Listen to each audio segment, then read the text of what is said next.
परम शांति बाबूजी आपका स्वागत है। और आज हम ये जानना चाहते हैं कि कला का अर्थ क्या होता है। काफ़ी सारे लोग हमें पूछते हैं कि कला माने क्या होता है, कला माने पावर, जो आप समझाते हैं। तो ये धरती लोक के हिसाब से आप बताइए और ब्रह्मांडों के हिसाब से बताइए कि कला का क्या अर्थ होता है। देखो, कला का अर्थ है आत्मा में पावर कितनी है। समझो, एक कला की पावर की आत्मा, दो कला की पावर की आत्मा, 5 कला की पावर की आत्मा, 10 कला की पावर की आत्मा। जैसे कृष्ण को 16 कला की पावर की कहते हैं ना, 16 कला संपूर्ण संपूर्ण निर्विकारी। मगर राम और कृष्ण तो बेहद की कला के पावर के अवतार है, ऑलमाइटी के अथॉरिटी के अवतार है। वो 16 कला वाला नहीं है।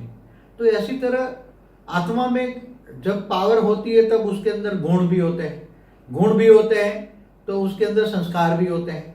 और जब पावर ज्यादा हो तो सर्जन करने की शक्ति होती है। तो जैसे हमारा यूनिवर्स है, जैसे हमने कई बार बताया कि यूनिवर्स जो रचने वाला है, परम महाशिव जिसको कहते हैं, गैलेक्सी को रचने वाला महाशिव है, ये परम महाशिव है। शिव महाशिव परम महाशिव की कई बार डेफिनेशन दे चुके हैं। तो परम महाशिव के पास, उसकी आत्मा के पास, जो रचने वाली, जो परम महाशिव का जो, उसको तो आत्मा नहीं कहेंगे पर 16 कला की परमात्मा कहेंगे, 16 कला की परमात्मा। तो उसकी आत्मा में 16 कला की क्वालिटी है। क्या है? कला माना पावर की क्वालिटी। तो 16 कला की पावर की क्वालिटी है। उससे ऊपर जाओ तो ग्रेट यूनिवर्स में 20 कला, इससे ऊपर ग्रेट ग्रेट यूनिवर्स में 25 कला, ऐसा ग्रेट ग्रेट ग्रेट 17 बार जाओ तो 25 कला, 30 कला, 40 कला, 50 कला, 60 कला, 70 कला। तो हमारा मल्टीवर्स है 100 कला का। हमारा मल्टीवर्स है 100 कला का। जब 100 कला का मल्टीवर्स बना तब अलग अलग, सबसे पहले जो बनी थी, हमने जो बताया, आप क्रिएशन ऑफ मल्टीवर्स देख लेना। तो उसी टाइम हमने बताया कि 100 कला में कितनी आत्माएं बनी, 90 कला में कितनी बनी, 80 कला में कितनी बनी, 60 कला में कितनी बनी, 70 कला में कितनी बनी, तो 40 कला में बनी। तो जैसे ये 16 कला का यूनिवर्स है, तो जब ये मल्टीवर्स में वो 16 कला में, जब उसकी आत्मा में जब 16 कला की आई पावर, तब जब मल्टीवर्स में 16 कला होगी तब उसकी रचना हुई होगी। और फिर वो उसने यूनिवर्स बनाया। वो यूनिवर्स ने बनाते बनाते फिर 9 कला पे जब आया, तब उसने जो रचना रची महाशिवों की, तब महाशिवों ने जो रचना रची वो 9 कला की। महाशिव है 9 कला की क्वालिटी की। समझ में आए? तो हम थोड़ी डिफरेंस बताते समझाने के लिए, जो कई बार बेहद के बच्चे भी नहीं समझ पाते कि कला का अर्थ क्या है। तो कला के अंदर पावर की क्वालिटी कितनी है। जैसे यहाँ इंजनों में हॉर्स पावर लगाते हैं ना, इतना हॉर्स पावर का इंजन है, इतना। ये लाइट के अंदर क्या करते हैं, लाइट के भी देखते हैं ना कि इतने में क्या लाइट की कैपेसिटी कितनी है, कि इतनी HP का है, ये है जो है। तो ये परम लाइट की बात करते हैं हम। परम आकाश की भी बात नहीं करते हैं, परम महातत्व की भी बात नहीं करते, परम लाइट। अब समझा कि 9 कला से जो परम महाशिव ने पूरे महाब्रह्मांड बनाए, मैंने गैलेक्सी, मैंने आकाश गंगाएं बनाई। फिर उन्होंने एक संकल्प द्वारा अनंत अनंत शिव बनाए निराकार से। तो शिव में अब कितनी शक्ति आई होगी? जब उसको बनाने वाला 9 कला है तो उससे थोड़ी कम तो आई होगी ना। तो समझो कोई शिव 8 कला वाला भी होगा। जब एक संकल्पों से अनंत अनंत पावर के ब्रेकअप हो जाते हैं, टुकड़े हो जाते हैं, तो वो उसमें अलग अलग क्वालिटी के ब्रेकअप होते हैं, टुकड़े होते हैं। तो वो सारे शिव बन गए, शिव निराकार बन गए। तो शिव निराकार में कोई में 8 कला की होगी पावर, कोई में 7 कला की होगी, कोई में 6 कला की होगी। छोटा बड़ा, आज छोटा होगा तो कोई 2 कला, 1 कला की पावर वाला भी शिव होगा। जैसे आप देखते हैं छोटा से छोटा सूर्य, जब वो कृष्णावतार में ब्रह्मा को उसने बुलाया तो कोई 1 सिर वाला ब्रह्मा था, कोई 2 सिर वाला, कोई 10 सिर वाला। तो अलग अलग ब्रह्मांड के मालिक थे ना। जिनके पास ज्यादा सिर था वो ज्यादा ब्रह्मांडों का मालिक। बाबूजी, धरती पे जो मनुष्य है, आप उसको किस कला के मान सकते हैं? अभी धरती पर तो दूर दूर से आए हुए हैं। कोई गैलेक्सी से आया है, कोई यूनिवर्स से आया है, कोई ग्रेट यूनिवर्स से आया है। कितनी कला की पावर होगी उसके पास? अब जो गैलेक्सी से आए हुए हैं ना, तो वो समय समझो कि 8-9 कला की पावर है, कोई 8-9-10 कला की पावर है। तो ये जो धरती लोक में जो पैदा हुई आत्मा है उनकी, जो यहाँ इस ब्रह्मांड में हुए, तो जो इस ब्रह्मांड का शिव के अंदर कितनी पावर थी? समझो कि ब्रह्मांड के शिव के अंदर कोई के अंदर 8 कला की पावर है, कोई में 7 कला की पावर है, कोई 6 कला की पावर है, कोई 5 कला की, कोई 2 और 1 कला की है।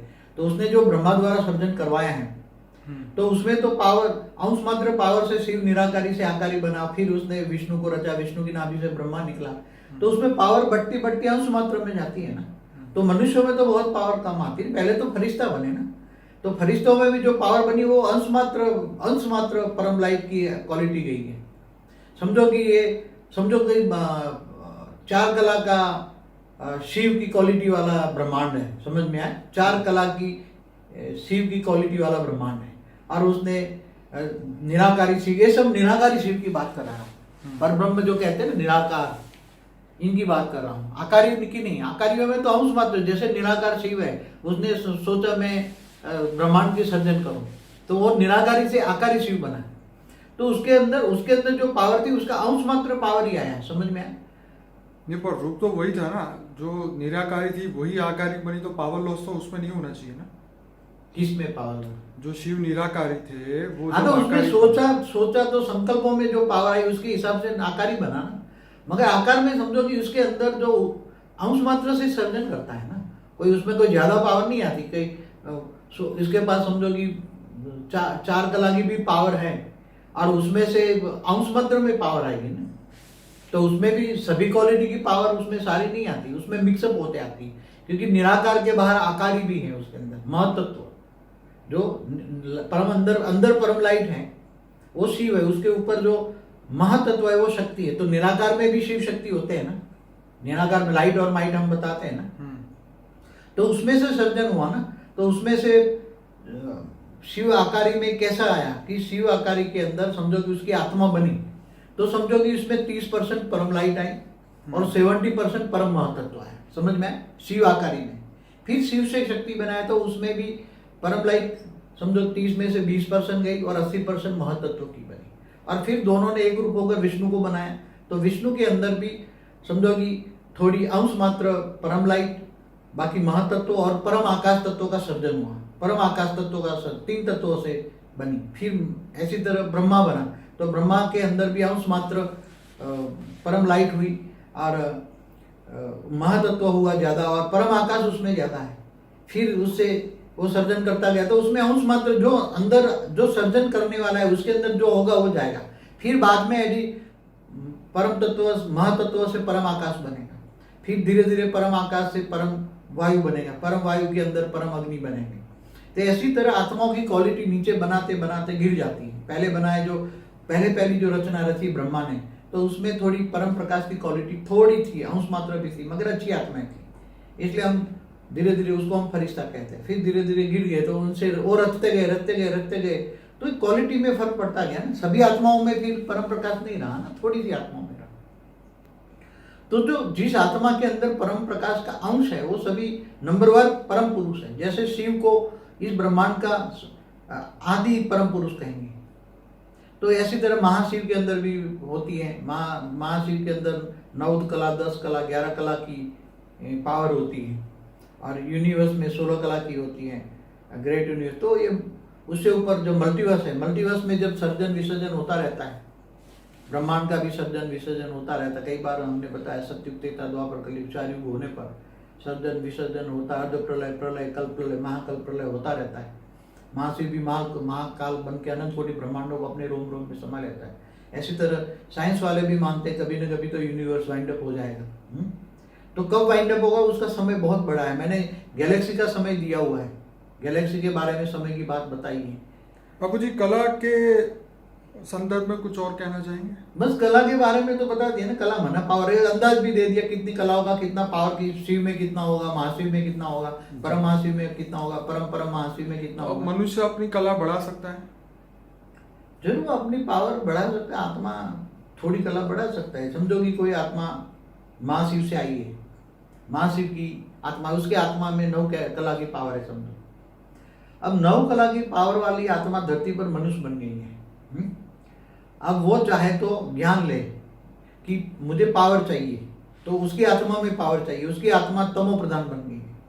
जब वो गैलेक्सी में थी तब सतो प्रधान थी, आत्मा का सर्जन हुआ तब सतो थी, सतो से फिर यहाँ आई तो रजो और तमो बन गए।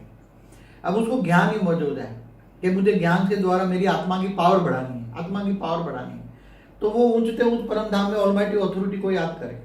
बेहद की कला के परम धाम में बेहद की कला का पावर वाला जो निराकार ऑलमाइटी अथॉरिटी का जो निराकार स्वरूप है, जो सूर्य की भांति है, सूर्य अग्नि देता है, वो परम प्रकाश देता है, उसको याद करें, कर्म योगी बने, कर्म करते करते ऑलमाइटी अथॉरिटी को याद करें और अपना ग्रेट ग्रेट ग्रैंड चाइल्ड बन के याद करें, वो ग्रेट ग्रेट ग्रैंड फादर है।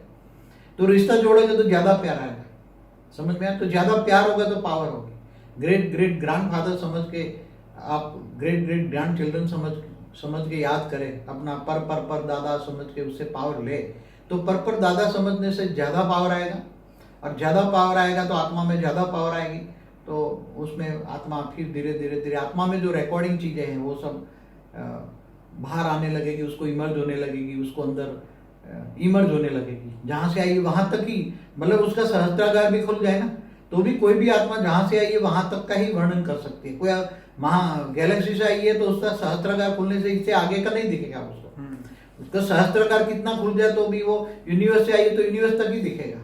कोई गैलेक्सी खुल जाए कि मेरा सहस्त्रागार खुल जाए तो मुझे पूरे बेहद की कला का परम धाम दिखेगा, ऐसा नहीं है। बेहद की कला का परम धाम का वर्णन केवल ऑलमाइटी अथॉरिटी ही कर सकती है, बाकी कोई नहीं कर सकता। चलिए बाबूजी, ये तो आपने बहुत बढ़िया बात बताई। तो मैं सभी श्रोताओं को रिक्वेस्ट करूंगा, हमारा अनस्पोकन ट्रूथ बाय बापूजी का प्लेलिस्ट है, 120 वीडियो से ज़्यादा है, वो सबसे पहले देखिए और उसके बाद में हमारे दिए गए डिस्क्रिप्शन बॉक्स में हेल्पलाइन नंबर दिए हुए हैं, अगर आप चाहें तो उनसे जुड़ सकते हैं। बापूजी आपका बहुत धन्यवाद। परम शांति।